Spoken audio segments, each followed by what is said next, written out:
Hello, good evening. Welcome to another live session with Ephraim. And today I'm going to be speaking around how to get a job, how to search for a job and get it. A lot of people keep asking the best way to get a job. From experience, I think most people miss it. So they keep searching in one particular way without understanding the techniques involved in searching for a job. Like I always tell people, searching for a job is a full time job. So it's not something you do part time. If you're actively searching, it's something you have to put your mind to and ensure that you're giving it your best and that you're putting in all that it requires, the attention it requires to get the job.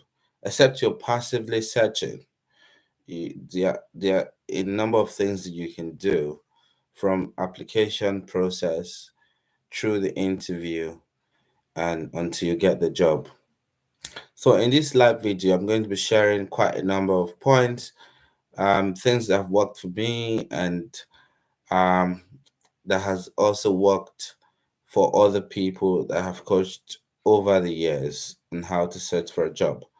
Before we proceed into the details for today, I want to welcome you all for YouTube and Instagram. Thank you so much for joining in.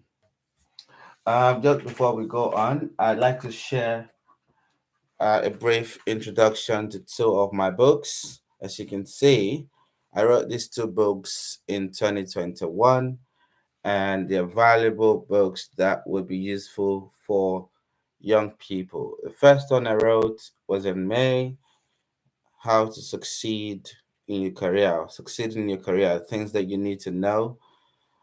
So you can get a copy of this book on Amazon or on my website. This one was written in November. Let's talk about money. So after you have gotten a job, the next logical thing to do is when you start earning the big bucks, the things that you need to do to ensure that you're not wasting your money, you're putting it in the right investment and things like that. So those are two of my books. You can get them on my website and also on Amazon.com. So today like I said, I'm going to be speaking on how to get a job and how to search for a job until you get it. You can't continue to do the same thing like they say and expect a different result. You need to know the right way to do it so that you get the result that you're looking for. Otherwise, you keep searching and you probably go round and round the same circle. This session, I'm hoping to take about 30 minutes to say all the things I need to say, then I can take questions afterwards.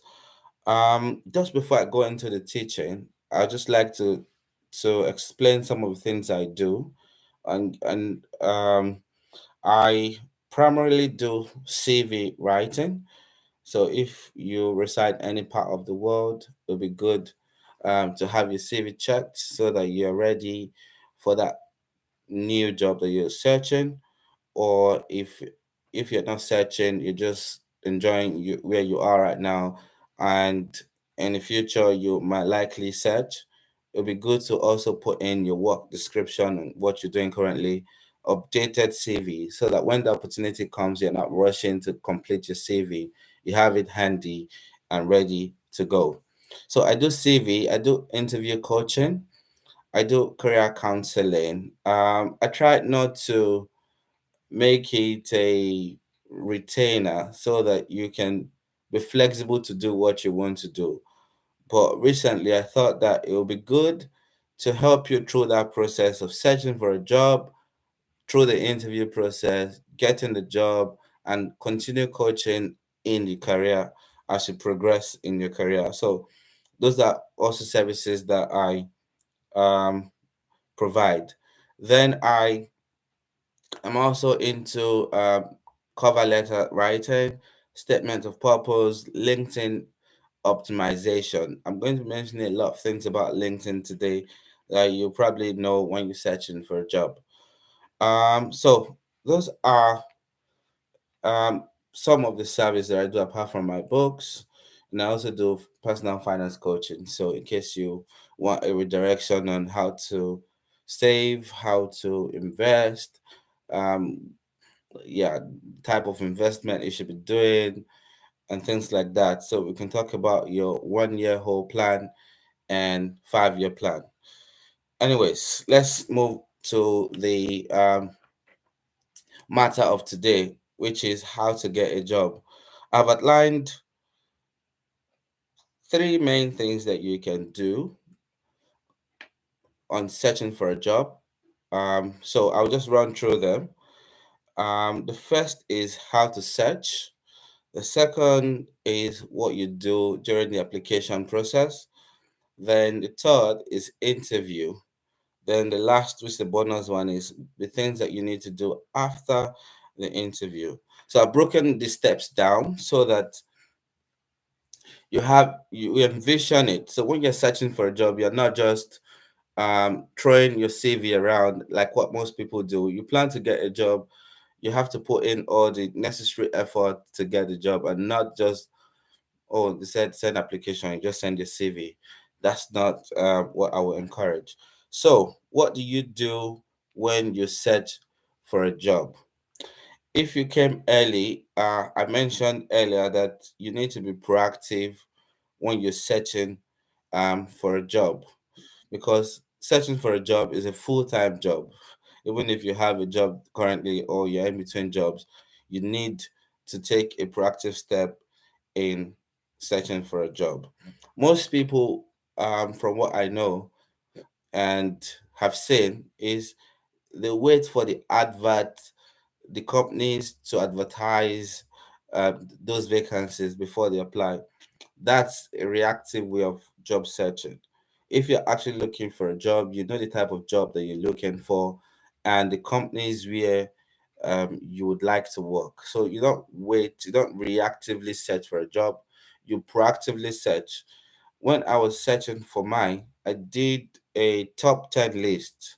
I knew the type of job I wanted to do. I did a top 10 list of the companies that I would like to work in. And in my first, before I finished NYC, I got that option and I took it of one of the top 10 firms, even though it was not one of the big four that I wanted. But I also had my eyes on the big four.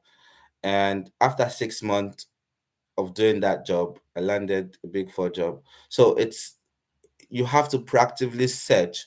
Don't just wait. Oh, this company is advertising for a vacancy. Then you send CV. I know it's possible for you to have that option where you are not really actively searching and you see an opportunity and you apply. That's fine. But when you're actively searching, you have to be proactive. Do a streamline the type of job you want to do. For example, you are an accountant and there are top firms that you would like to work in. If the top firms are not your thing and you're more of a, you want to say end to end of a job, for example, you like a smaller firm, fine. Take a list of the smaller firms that are doing well that you want to apply to, then you make that proactive search to apply to those firms.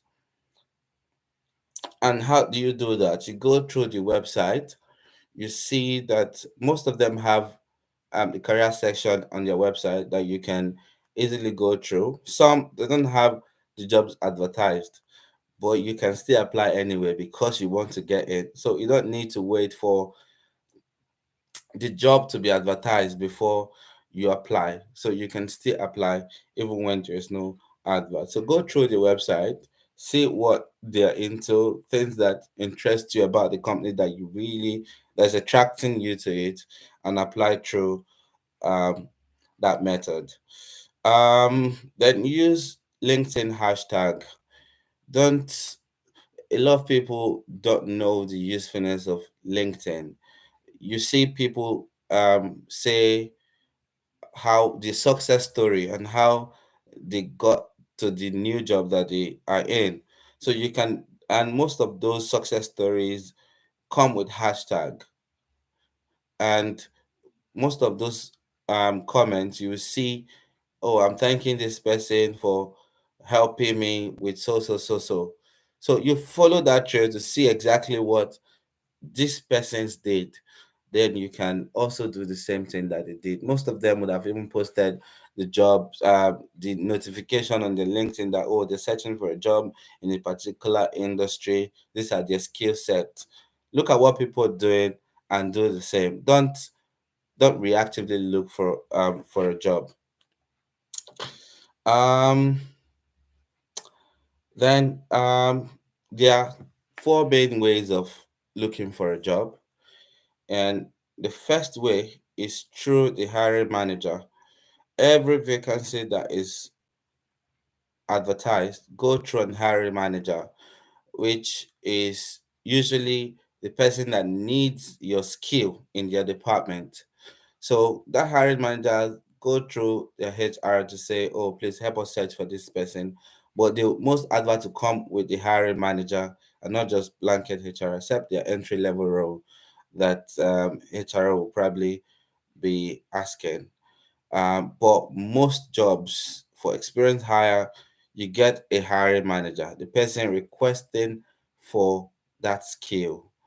You can contact them, and that's what LinkedIn is for. Don't look for a job in isolation. Go out there, reach out to people that um, can make your own dream happen. So, and one of them, the key person, is the hiring manager. Of course, when you have contact with the hiring manager, you can sell your skill, and that relationship can get you a better chance of getting a job than applying like every other person. Another way is getting a referral from the hiring team. There are a lot of, you might not have access to the hiring manager, but you can check people that work in that unit in that organization, where you can reach out to them and maybe have some conversation with them. They could give you a link to how to apply on the things that you should put include in your CV or something like that.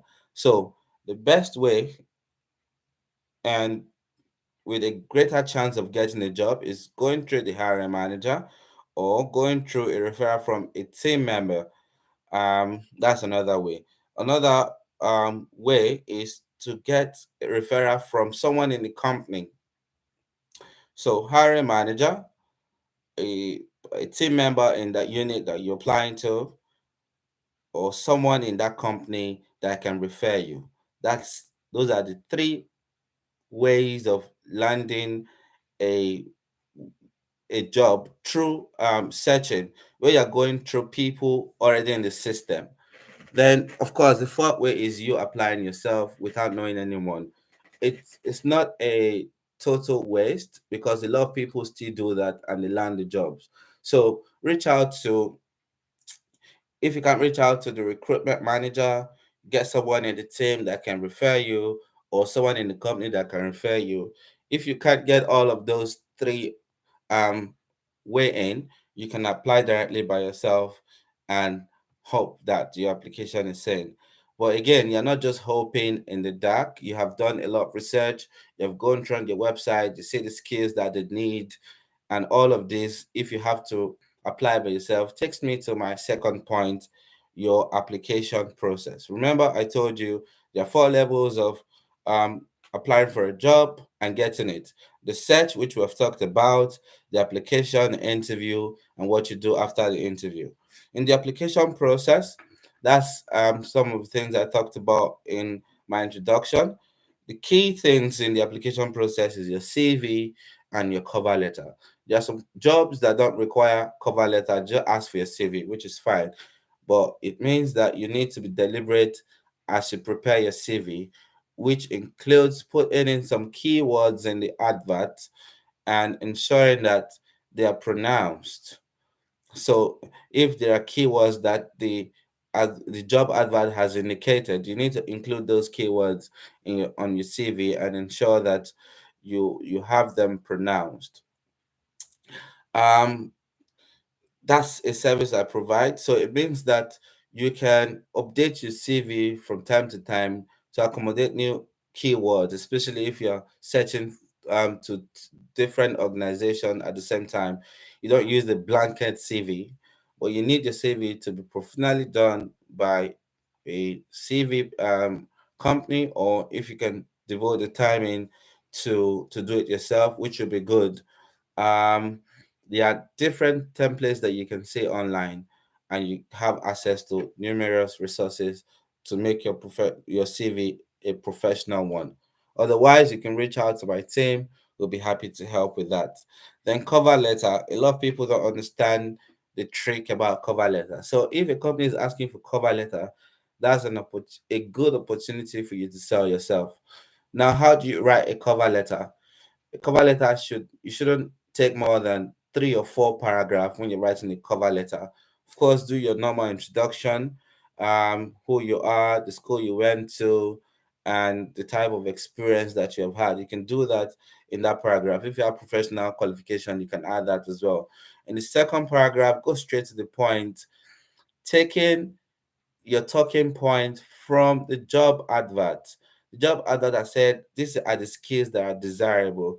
So you don't go talking off point by telling them things that are not relevant. So the cover letter should be tailored first to the advert, drawing out the key points that the job needs. So if job says they need someone with leadership characteristics that have led a team of social numbers and someone that has done a lot of projects, then you need to include that in your cover letter. You can take a skill, for example, and how you have demonstrated that skill in your former place. You can have that in the first paragraph. Then take another key from the advert again for another paragraph, how you have demonstrated that characteristic in your current job or a previous job. So you need to be deliberate about your cover letter. Don't have a single cover letter just like a CV, but you need to do a lot more work on your cover letter to ensure that you have updated it with details in the advert. Otherwise, you're probably just shooting in the dark, and that's not what you want to do. You want to search for a job and get it. The third point is preparing for interview. How do you prepare for interview? A lot of people uh, don't prepare adequately when they're going for interview. They just hope that the questions they will ask are the things they already know.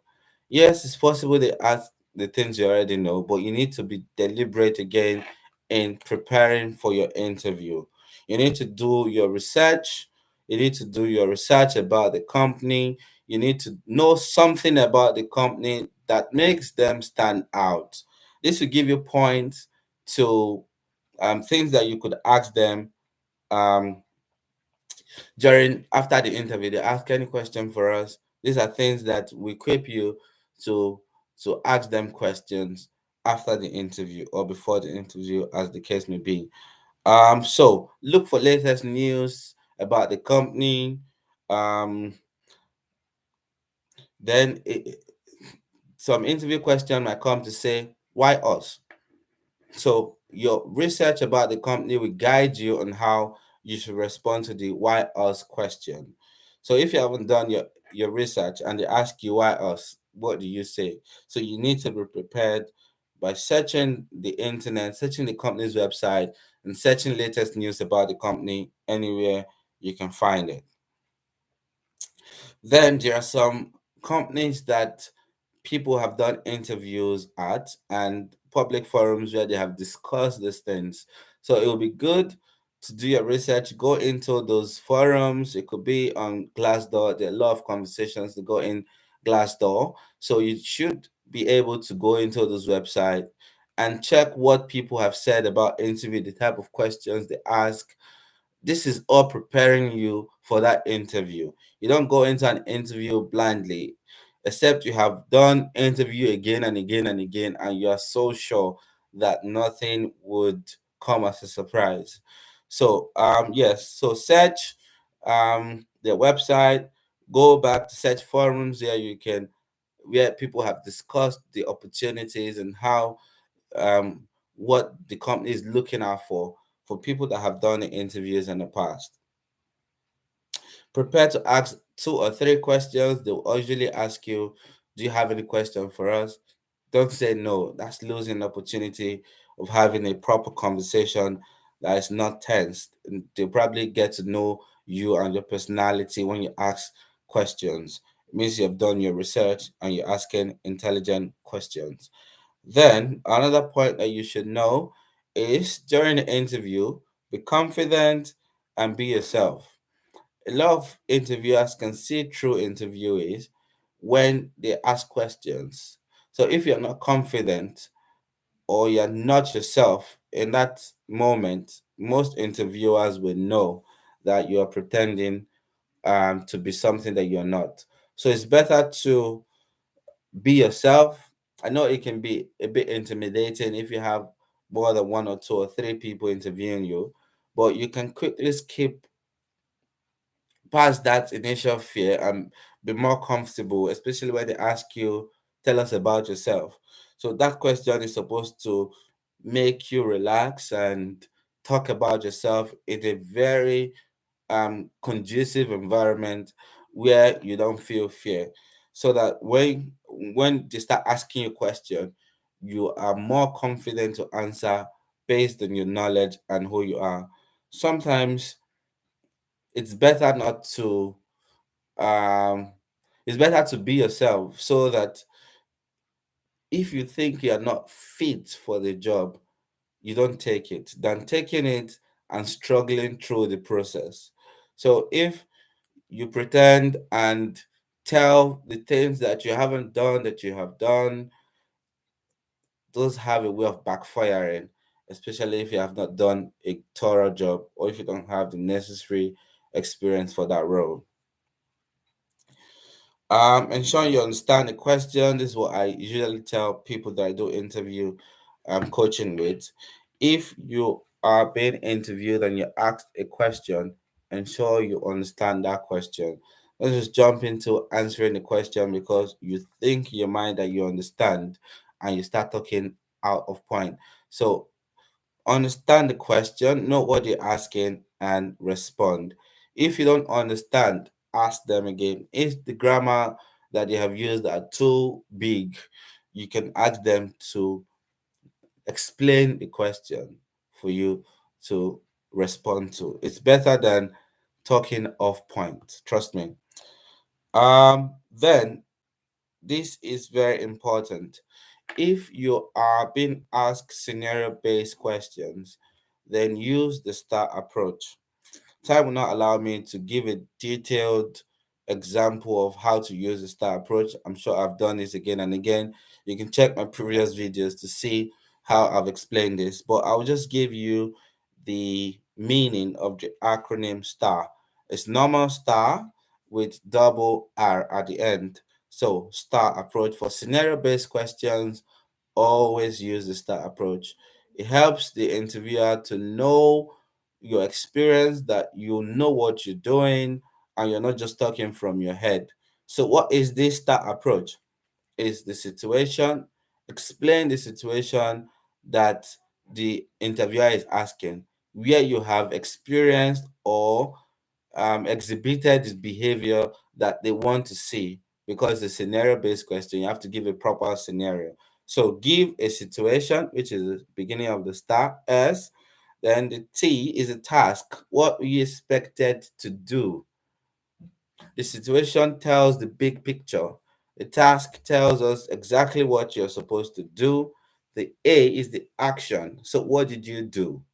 So what you did is the A, the action, the actual work you did that made a difference. Then the R is the result. What was the outcome of your action? The scenario, the task, the action, the result. And the last one is the review. Usually you go back after you've gotten the result to see what you did through the chain. Have you lay down a new rule based on that experience that you have? Do you now have a blueprint to follow next time. That's review. So when that situation occur, you can go back and go through that same process and get the same results. Because you are coming in as an experienced person to this role, based on previous experience. It might not be in a formal office. It could even be an example in at home or in school during your group session, things like that. So you can give those scenario based, and employers are really keen to see how you're going to transfer the skills that you have learned from those experiences that you've had before into the role that you're applying for. So always use the STAR approach for scenario based questions. So far I've talked about how to search for a job, how to apply for jobs, and what you should do during interviews, and the things that you need to look out for during interviews. The last thing is after the interview. What do you do? Some people say you should send a thank you email, which is good. You can send a thank you email to say, "Oh, thank you so much for interviewing me today. It was really good meeting you guys." If you have their information, of course, or if you can connect to them through LinkedIn, you can connect and just send them a short message with thanking them and looking forward to hearing from them. It doesn't matter if it's good or bad news. There's really no bad news in interviews or for job application, because you take that learning from that experience into the next one. Then after the interview, a lot of things that most people miss is the waiting time.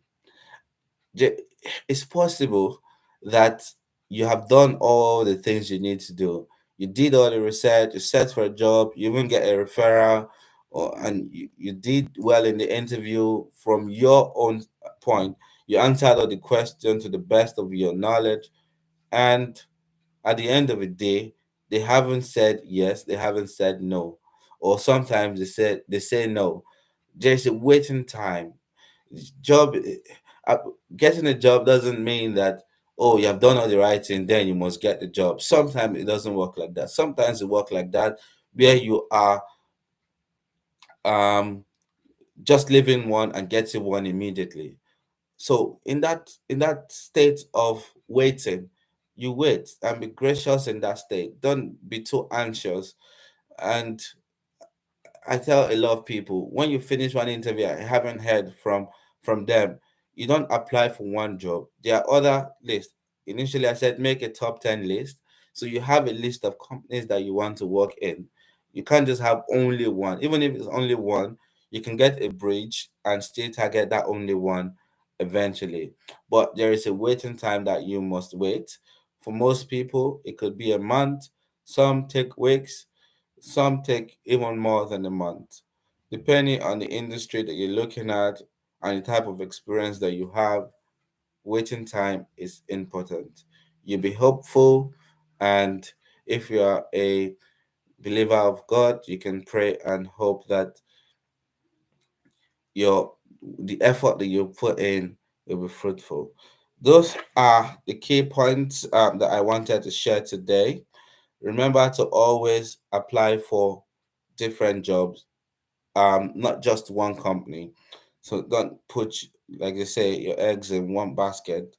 Have a list of, if it's top three or top four, top five, have that list and target them. So just to summarize what we have talked about today, I tried to make this 30 minutes. How to get a job is to search strategically.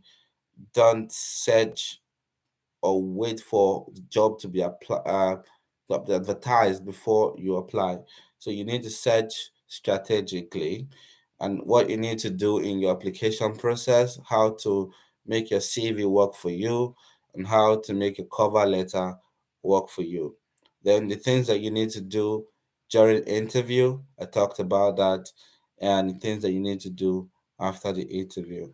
I hope you found the session useful. Um, just to reiterate some of the things I do CV and cover letters for people. Um, Also, I've written two books that will be useful to you or your loved ones. Let's talk about money. Good for young people, And succeeding in your career is also for young people, but I'm sure you'll have some useful tips for even experienced people that they can gain from. You can find these books on Amazon.com or on my website, ephraim-nwingbe.com. I hope you found this session useful. If you have any questions, I'll just spare some minutes to respond to any questions that you might have. Thank you for joining. If you have any questions, please let me know. Thank you. Amazing. Thank you. Any questions, interview questions, how to search for a job, what you should do before interview, questions that they might ask you, how do you respond to? If you have questions like that, just let me know. I can spare 3 more minutes. So I can close the session in 3 minutes. Just let me know. So I do again statement of purpose. If you're applying to school, yeah, happy to do that. Um, LinkedIn optimization. You need to mirror your CV, LinkedIn, and some other features that you can have in LinkedIn. So we'll help you do that as well. Um, if there are no questions, I'm going to call it a day. Next week, I'm going to be having a special guest.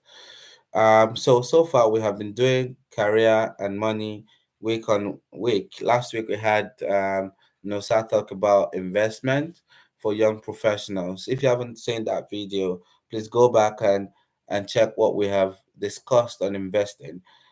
So last week we talked about money. This week we've talked about career. Next week we're talking about money again, and I'll be having another guest. I'll let you know in the course of the week who we're having next week and what we're talking about. Thank you again and have a great week.